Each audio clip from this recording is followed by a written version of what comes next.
Hi guys, so Boris Johnson released his 4 tests to incrementally reduce the restrictions in the UK. Now, these are linked to dates, which I think is a problem because we've seen before how arbitrary dates can create problems for the government because they're following the dates and not following the data. Now, he has said that he's been listening to SAGE, and perhaps we'll hear from SAGE later on. But I think it's important before we hear what Boris Johnson had to say about these tests to look at where the UK is at the moment. And you can see here on the 21st of February, there were 9,834 new cases.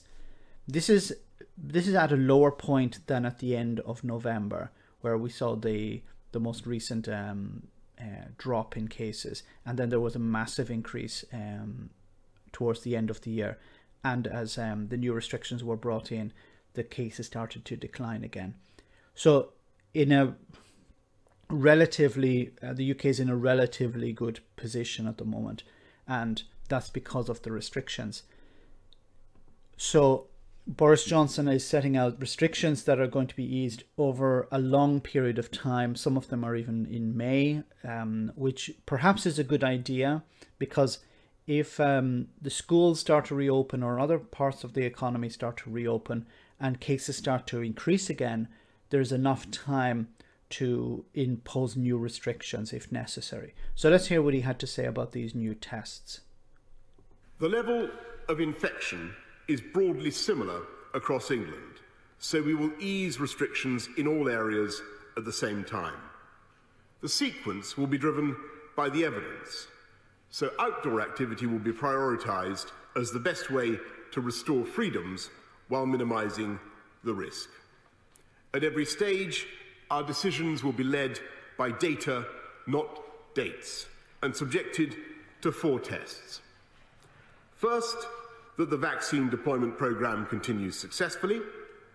Second, that evidence shows vaccines are sufficiently effective in reducing hospitalisations and deaths.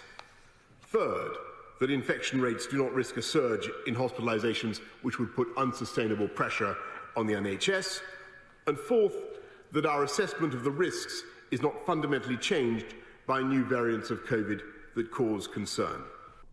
Now, it's important that while these tests are met, that Boris Johnson and his government recognise that they've been met and also recognise that they haven't been met when they are not met. And the latter is generally a problem, where something fails and the government don't accept the fact that it has failed, because they're willing to accept the fact when it succeeds, but when it fails, they're not willing to accept that, and they decide to sweep it under the carpet or just attack the opposition or attack anyone but themselves. Before taking each step, we will review the data against these tests. And because it takes at least 4 weeks for the data to reflect the impact of relaxations in restrictions, and we want to give the country a week's notice before each change, there will be at least 5 weeks between each step. The Chief Medical Officer is clear that moving any faster would mean acting before we know the impact of each step, which would increase the risk of us having to reverse course and reimpose restrictions. I won't take that risk. Okay, and it seems to be, of course, it's early. We haven't seen the results of this yet. It's going to take some time before we see the results of, for example, opening schools.